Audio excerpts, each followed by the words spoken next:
All right, how's it going, people of the interwebs, funky friends and non-funky friends alike?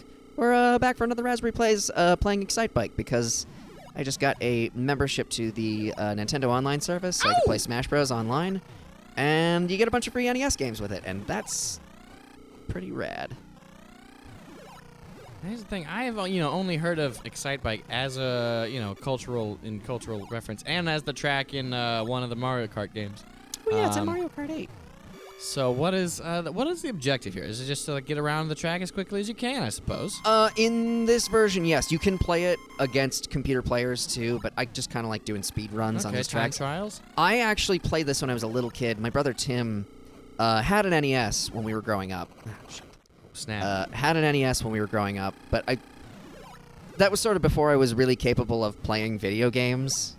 Like, I didn't really come around to being able to play video games. But old enough to watch them. Old enough to watch them and try to play them and enjoy them and constantly erase Tim's save file on Legend of Zelda. Hell yeah. Without meaning to, but that's, to be fair, the save system is very confusing in that game. It's a new record. All right. Jump on the dreams of your enemies. Man, take them down. Just knock them down a peg, you know? Solid. All right. So I'm gonna tell you. Here's a question. Sure. Hey. What's the album or albums of the decade? 2019 is wrapping up as of this recording. Ooh, that's a. So that whole decade is going away. What are some albums, movies, cultural things of the decade that's like, oh yeah, more of that, please. I'd have to say Beyonce Lemonade. And I say that as someone who doesn't even really actively listen to Beyonce. Okay. But I would make the argument that, like, whether you hate her or love her, she's definitely shaped the pop cultural landscape with regards to music in the last 10 years. All right. Which she really has.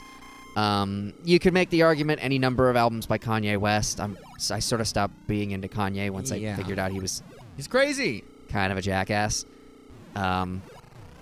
Still super talented. I wouldn't dare deny the man's abilities, but But now we're all kind of like, even now before we were able to reconcile, like, oh yeah, Kanye's crazy, but his music's great, and now we're at a point where we can't even do that. You can't really anymore. Separate the man from the music. He's like, okay, Kanye's just okay. He's Thanks, off. bud. He's off the deep end. And granted, being married to a Kardashian and living in a fantasy world probably doesn't help with your connection to reality. Oh but, no. Yeah, I would say those are definitely two big ones. How about you? Personally, for me, I'm gonna give one of my album of the year to Random Access Memories, but other stuff that I would say that is solidified, definitely in that realm. Sort of in that echelon. Yeah. Oh, jeez. Now I can't think of any other album that came out this decade. I know in this decade I got into vaudeville smash. Like on a personal level, I got into vaudeville smash. If you haven't heard of them, look them up. They're my favorite band in the whole world. They're from Australia. They're a funk band and a disco band. And I had a lot of funk and disco songs sort of in the tank, but I never had the courage to release any of them until I saw their video for Roller Disco, which I love to death to this day. So if you haven't listened to the vaudeville smash, go listen to them. They're the reason Raspberry Pi's begun doing anything funky? Is that what I'm hearing? I had contemplated it before, but I never had the courage to go through with it. But I saw that these guys were doing it, and I love their music to this day. And it caught me at a very difficult time in my life, and it made a huge difference, and that was just very inspiring. So They will never see this video, but if it made a world of difference to me. If you're watching this, get in the comments, tag Vaudeville Smash, make them watch it.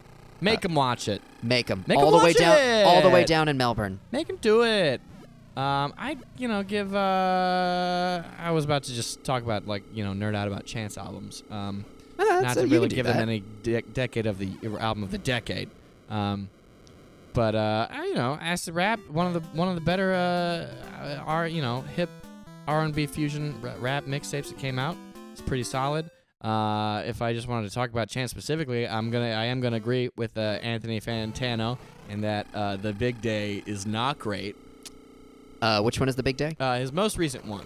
Oh. Which he called his debut album, even though he had released 3 mixtapes, years before. Right, but it's like the first LP. But yeah, I guess his first LP, so I guess he could get away with that. But it wasn't even, that great. And as a white guy that loves Chance, when I first heard it, gotta put that disclaimer in there. Yeah, when I first heard it, I was like, this is the best thing ever. Oh my God, Chance made music? Hell yeah. and then I listen to it and then the other stuff from the past, and it doesn't stack up fine. as well. It is the same problem that Scorpion by Drake has, where it's quantity over quality. It's a bunch of songs, but like only a couple of them are like you want to keep listening to more than once. Yeah, this is... I'm sure I've talked about this in some form of Raspberry Pi media before, but this is a big part of the reason why I'm a big believer in EPs over LPs, which is not to say we will never make a Raspberry Pi LP. Quite the contrary. Like, that's going to happen at some point. But I don't know. When LPs first became a thing, the idea of album rock only really became a thing in the late 60s, early 70s. Before then, it was generally agreed on that, LPs were... I think as Phil Spector, the murderer, put it, they were a couple of hits surrounded by crap. That's sort of an oversimplification of it, because I'm sure there were good songs on that Chance album. But, I don't know, I think part of the reason things like Spotify and iTunes took off so much is because, like... You could just read a song or two or a handful at a time, yeah. Well, and also because the record industry was so greedy for such a long time. It's like, let's sell this Mariah Carey CD with basically 2 hits on it and 12 other songs for $18. That's a lot of money for an album. And not even on vinyl, too. That's a CD. Oh, yeah, okay. Like, I don't ever expect to charge anybody more than $10 for a CD unless they want to pay more for it or unless it's like a limited edition exclusive thing. Or it's like something, yeah. Or like a double album or something. I'm sorry. Or like a whole box set or something. Yeah. It's like, but, $18 for basically Fantasy, which, let's be honest, that's the song that everybody was buying the album for. And then... Ooh, hit those zigzags. Yes. Fun fact, I played this game a lot. So my first Nutcracker this year, I can't stop talking about fucking Nutcracker, was out in Denver. It was great. It was this cool, really well put together student company out in Denver. It was awesome. And I had a lot of downtime, and I knew I was going to have a lot of downtime, and I just wasn't going to quite have the focus to like read a book all the time, so I figured, cool, I'll get a Nintendo Online membership so I can play Smash Online, and you get the free like classic NES and classic SNES games with it. And I played the crap out of Excitebike. So I know most of these... you've just become, like, as of the past couple months, become MLG Pro at Excitebike. I would not that good. Okay. I'm okay. But up there. I don't think I can... You're giving me an awful lot of pressure to live up to here. All right, so no mistakes in this next run. Okay, here we go. Perfect run, perfect speed run. Here we go. I feel like no chokes. I feel like maybe we should have talked about this beforehand. No, this is now a speed running channel. We're pro gamers now. I just wish. Can I just talk to you? We're quitting music. We're all going into pro gaming now. We're all going to get very good at League of Legends and just enter competitions in Korea and win all of them. And we'll get people to rage quit at Smash Bros. Yeah. Well, you can do that. I've seen it happen because I've been that person.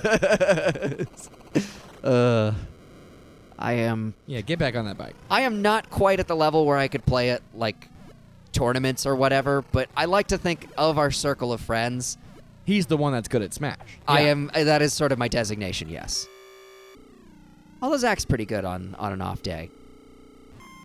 I mean, I can hold my own, but as soon as I hear people, mentioning certain like moves and combos and strategies, I'm like, okay, thanks. Once they stop referring to, that thing you do when you tap forward and you hit A, and start using terms like fair and dare I'm and like, nair. Okay, back up there. But I know what those mean, but let's not do that here, bud. Okay.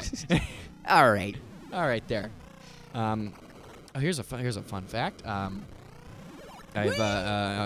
told you this before, but I'm gonna say it to the people of the internet because it's for content. First of all, if you play D&D or any sort of tabletop RPG, hey, cool, awesome, they're the greatest games in the world. D&D is the greatest game in the world.